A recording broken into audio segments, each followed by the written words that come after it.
58세시고요. 로라 엄마입니다.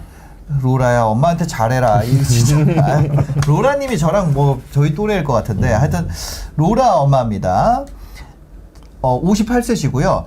21년 2월에 송도 얘기예요. 송도. 그래 지금 인천 송도 이쪽에 관심도가 엄청 높거든요. 맞아요. 그래서 지금 이거를 한번 얘기를 다뤄야 될 것 같아가지고 2021년 2월에 인천 송도 연수구 109 34평 아파트를 5억 전세 끼고요. 6억 7천에 갭 1억 7천에 매수를 했어요. 그리고 내년 23년 2월이면 만기가 오는데 유튜브만 틀었다 하면 입주 물량이 역대급이다, 40% 폭락한다, 반토막 난다 이런 소리 하니까 걱정이 돼가지고 힘겹습니다.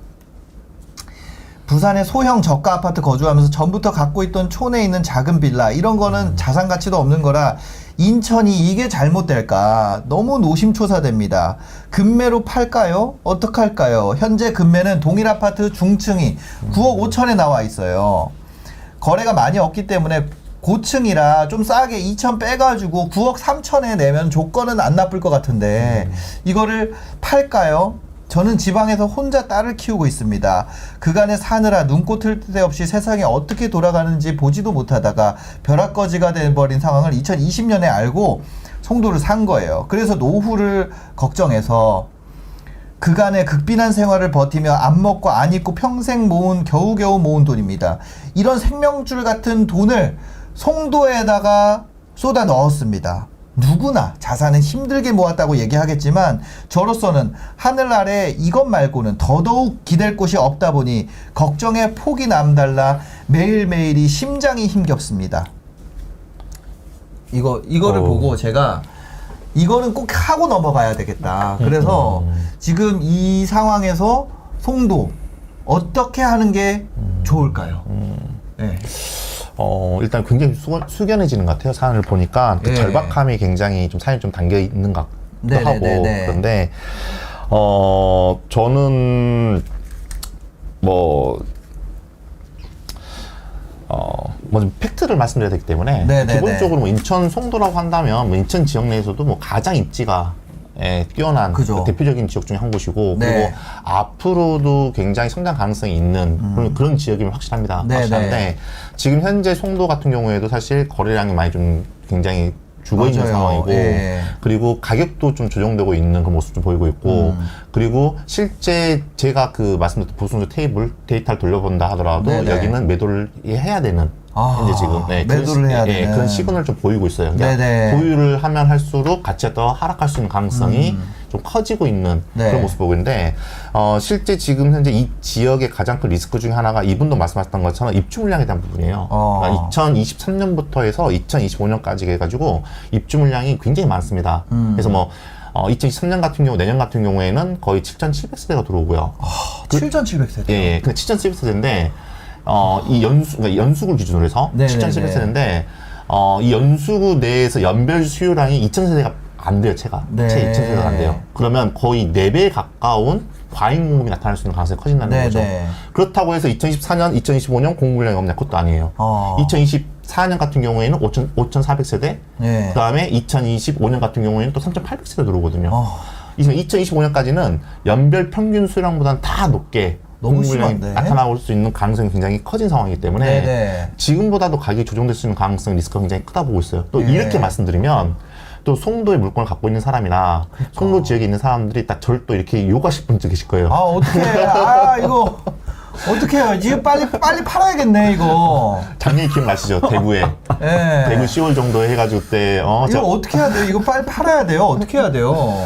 근데 이제 팔려고 한다고 한다면 이분 같은 경우는 현재 지금 약 2년이 안 된 상황이거든요. 2년이 안 됐구나. 2021년 2월에 현재 매수를 했기 때문에 2년이 안 된 상황이고 그러면 현재 양도 차익만 놓고 본다고 한다면 지금 이분 같은 경우는 6,700에 6억 7천에 매수를 해서 9억 3천에 만약 매도가 된다 한다면 그렇다고 한다면 대략 한 차익이 한 2억 6천 정도 2억 6천 정도 되는데 근데 실질적인 어떤 이거는 어떤 정확한 계산이 아니라 그냥 단순 계산을 놓고 본다 했을 경우에 한 2억 6천을 현재 지금 60% 양도세를 맞아야 되잖아요. 60%죠.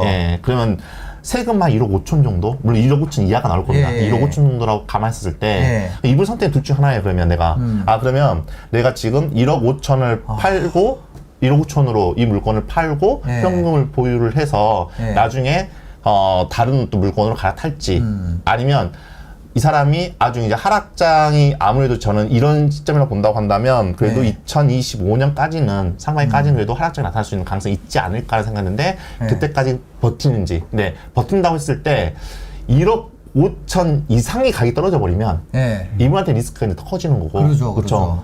그 상승 그 하락폭이 적고 뭐 1년 내지 1년 반 안에 반응이 된다고 한다면 차라리 보유하는 게 맞는데 지금으로서는 단기간에 반등할 수 있는 가능성보다는 하락할 수 있는 가능성이 저는 좀 더 크기 때문에 1억 5천의 양도 소스를 낸다 하더라도 매도를 해서 현금을 보유를 갖고 있는 것이 60%, 근데 60%잖아요. 맞아요. 66%죠, 정말. 그쵸. 근데 뭐 그렇게 말씀드리면 제가 뭐 할 말은 없고요. 마음은 아프죠. 사실 마음은 아픈데. 어떻게 해야 되지? 진짜. 그렇다고 이분이 세를 높게 뽑아라고도 할 수가 없는 게 그래도 역전세 나오기 딱이에요, 지금. 공급이 나온다니까. 그렇다고 이게 송도니까 이게 무슨 그 얘기할 때 리모델링이라든지 지금 돌고 있는 메타에 맞는 그 아파트도 아닐 거고. 그렇죠. 근데서 뭐 실거주에서 뭐 1가구 1주택에서 비과세를 받을 상황도 안 되고 비과세를 받기 위해서 준비를 한다 하더라도 이미 하락장이 지금 2025년 끝날 때쯤 됐을 때만 조건이 갖춰진 상황이 되다 보니까 왜냐하면 지금 현재 이분 같은 경우에는 지금 지방에 살고 계시는 거잖아요. 아니죠. 상생 임대인 하면 되잖아. 그러니까 상생 임대인을 하는데 지금부터 한다 하더라도 앞으로 지금 내년 내후년 입주 물량이 가격이 떨어지는데 상생 임대로 해서 2년 실거주 요건을 채워줄 시점에는 이미 가격이 떨어진 상황이 되어버린다는 거죠. 떨어지는 거 1억 5천 이하로 떨어질 가능성이 커지는 거죠. 그래서 이분이 매수한 시점이 너무 아쉬운 거죠, 사실은. 아니, 사실 그 투자는 해서 오르긴 올랐는데 문제가 그거네요. 세율이 너무 높아. 60% 세율을. 맞습니다. 맞아요. 세율만 아니었어도 내가 뭐 얼마든 깎아가지고 지금 팔고 다시 해도 되는데.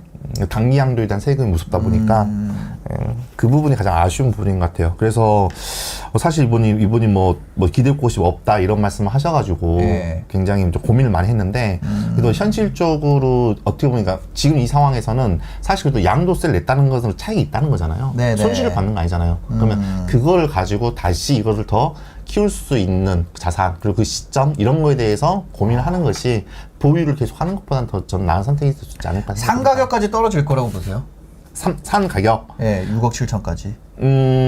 저는 6억 7천 정도까지 또 상황에 따라서는 2025년 정도 됐을 때는 조정될 수 있는 가능성도 있지 않을까 싶은데 중요한 거냐면 송도는 일단은 만약에 팔지 않고 보유를 해둔다고 한다면 그 이상의 반등 속도가 굉장히 빠를 수 있는 입지적인 강점을 갖고 있는 지역이라고 보고 있어요. 쉽게 말하면 지금 현재 나타나고 있는 공급 물량이라는 이런 소나기를 피하고 보자는 건데 내가 피할 수 없다고 한다면 차라리 이거를 내가 그 3년 4년을 버틸 수 있는 힘이 있느냐 있다라고 한다면 사실 지금의 어떤 조건 수치에 불과하잖아요. 그러면 그때 매도했을 경우에는 양도소득세 때 비과세를 받을 수 있기 때문에 근데 이제는 양도소득세 비과세도 양도 차익이 발생해야 되는 부분이잖아요. 그렇죠. 그러다 보면 굉장히 송도 지역을 장기로 내가 보유를 하겠다 라고 한다고 하면 그런 선택을 할 수 있는데 그렇지 않다라고 한다면 매도를 하는 것이 더 나을 수 있지 않을까 싶은 거죠. 10년 봐야 된다는 얘기네요. 그렇죠. 둘 중 하나죠. 단기로 봐야 되냐 장기로 바꾸자. 둘 중 하나 선택해야 되지 않을까 싶습니다. 어떻게 보세요? 좀 그러니까 저도 사실 인천 질문 받을 때마다 사실 계속 마음속으로 갈등해요.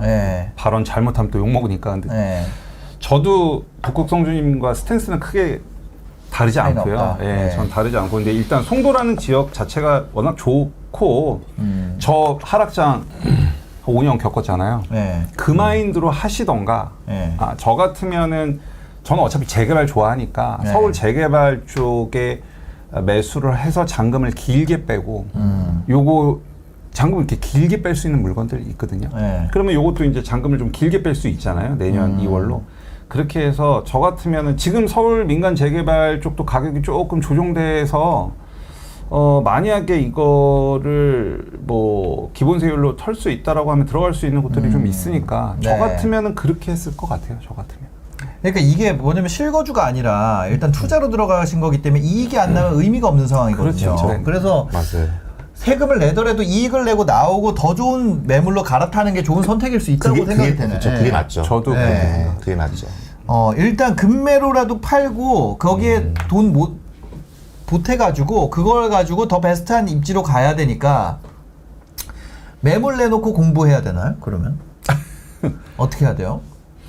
일단은 매도에 대한 결정했으면 매물을 내놔야죠. 이분이 예를 들어서 지금 네. 뭐냐면 전세 5억 껴 있다 그랬잖아요. 그러니까 금매를 해서 9억 3천에 뭐 세금 내고 나면은 근데 사실 이거 60% 내면서 팔기 정말 쉽지 않아요. 그죠. 이거 결정 못 합니다. 그러니까 이제 제3자는 그렇게 해라라고 얘기하지만 네. 당사자가 되면 세금의 60%. 이분이 그러면은 못 팔아요, 언제죠? 이게 만료가 되는 게 21년 2월이니까 내년 2월이죠. 내년 2월이네. 내년 2월이죠. 그러니까 지금 한 8개월 남았어요. 예. 그럼 잔금 뺄 수 있거든요. 그 정도면 중개사랑 잘 얘기하면 제가 그래서 잔금 빼고 잔금을 길게 잔금 빼가지고 지금 계약하고 뒤에 잔금 빼면 되니까. 계약금을 지금 받아라. 금매로 네, 한 그냥 솔직히 한 1억 싸게 해도 되겠다. 그러면 그렇죠. 세금 생각하면 그렇죠.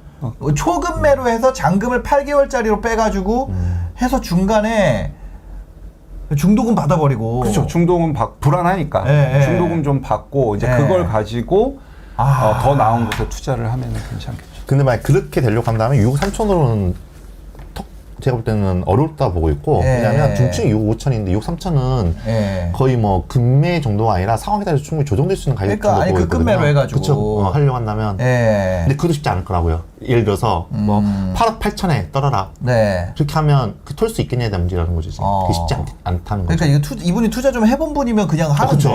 네, 맞아요. 아, 오히려 근데 한 채밖에 없기 때문에 네. 이분이 고층이라고 고층이에요, 고층. 네. 그렇죠. 중층이 9억 5천에 나와 있는데 네. 자기는 이제 고층이면 9억 3천에 내면 팔릴 수 있지 않을까라고 기대를 하는 것 같아요. 예, 이거 8억 9,500 이렇게 해가지고 앞에 숫자만 8로 바꿔줘도 느낌 다르거든요. 느낌 다르죠. 네. 저는 10억짜리는 팔 때 항상 9억 9,800 이렇게 팔거든요. 아 역시. 그러면은 느낌이 한 200만 원인데 사는 사람은 와 금매 대박이다 이런 느낌이거든요. 뭐 이마트 같은 데 가면 39,900원. 예.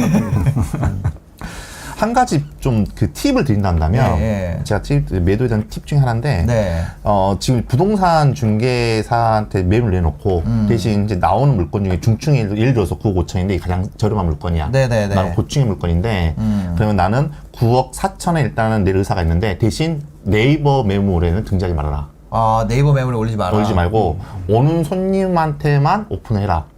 왜냐면 네이버 매물 등장해버리면 네. 또 국 4천 보고 또 누군가 또 국 3천에도 내놓는다고 이렇게. 아 근데 먼저 팔기 위해서. 내려가니까. 네. 예. 근데 일단은 오는 손님이 있다는 가정을 왜냐면 지금 현재 지금 거래가 없다고 거래가 많이 없기 때문에 하는데 이제 거래는 그래도 완전히 끊긴 건 아닌 상황이다 보니까 그리고 또 본인도 고층에 대한 자신을 갖고 있는 상황이잖아요. 그래서 현장에서 온 손님한테 일단 오픈을 하고 그리고 이 사람이 의사가 있다고 한다면 거기서 추가로 조정하는 것이 훨씬 더 뭐 빨리 팔리는 거지. 그럼 예를 들어 9억 4천에 했는데 나 9억 3천까지 해주겠다. 이러면 빨리 파는 거지. 다 돌려가지고 네이버에 다 등재해가지고 9억 5천보다 9억 3천짜리가 좀 낮은 매물이 있다라고 한다면 더 급하게 팔아야 하는 사람들의 물건이 또 낮게 매물로 인해서 내 물건이 늦게 팔릴 수가 있거든요. 그래서 그러니까. 그런 방법으로 쓰는 것도 저는 하나의 방법. 올리지 마라. 아이디어 되게 좋은 것 같아요. 올리지 마라. 이거를 매물을 네이버에 올리면 그것 때문에 호가가 내려갈 수 있으니까 그렇죠. 올리지 말고 좋습니다. 이렇게 해서 일단 이거를 빠져나오신 다음에 다른 걸로 이제 가는 그 방법을 해야 되는데 그 잔금을 길게 잡아놨으니까 그 사이에 부동산 스터디도 또 열심히 하시고 그 다음에 갈아타셔야 되는 거죠. 그러니까 이게 더 좋은 걸 갈아탈 게 없는 상태에서 그냥 대책 없이 파는 것도 사실 되게 위험한 선택이거든요. 그러니까 갈아타기를 안 하실 거면 저는 매도 반대인데 저는 하나 조금 의문 드는 게 이분의 이렇게 쓰신 이 내용들을 보면 좀 이렇게 많이 흔들리실 것 같아요. 그러니까 이렇게 하락장이 오더라도 이렇게 버텨내고 그거를 좀 이렇게 하기에 그 정도까지 멘탈이 왜냐면 지금 너무 심장이 힘겹다고 할 정도니까. 그러니까 제가 이제 이 단어들을 보면 이게 잘못하면 진짜 그 하락의 끝에서 털지 않을까 그 걱정이 너무 많이 들어요. 제가 큰 결심 하나 할게요. 네. 제가 이 로라 엄마님 있잖아요. 이번 네. 핸드폰 번호를 잘 알고 있으니까 네. 제가 그 진행하는 투자 기본반 강의를 제가 무료로 듣게 해드릴게요. 와. 이분한테. 좋네요. 네, 너무 좋네요. 해서 와. 그래서 그 그렇게 해서 자리도 없는데 그거는. 예. 그렇게 해가지고 제가 인연이 되면 이분은 제가 따로 어차피 저희가 뭐 나중에 디프리도 하고 예. 그다음에 같이 또 소통하는 기회가 있거든요. 그랬을 때 이분의 방향성에 대한 부분을 좀 정확하게 좀 말씀드려가지고 네. 저 이 사연이 저를 많이 어떻게 감동을 주고 울리는 것 같아요. 네, 제가 꼭 그렇게 해드리겠습니다. 예. 이분은. 네. 그러니까요. 좋네요.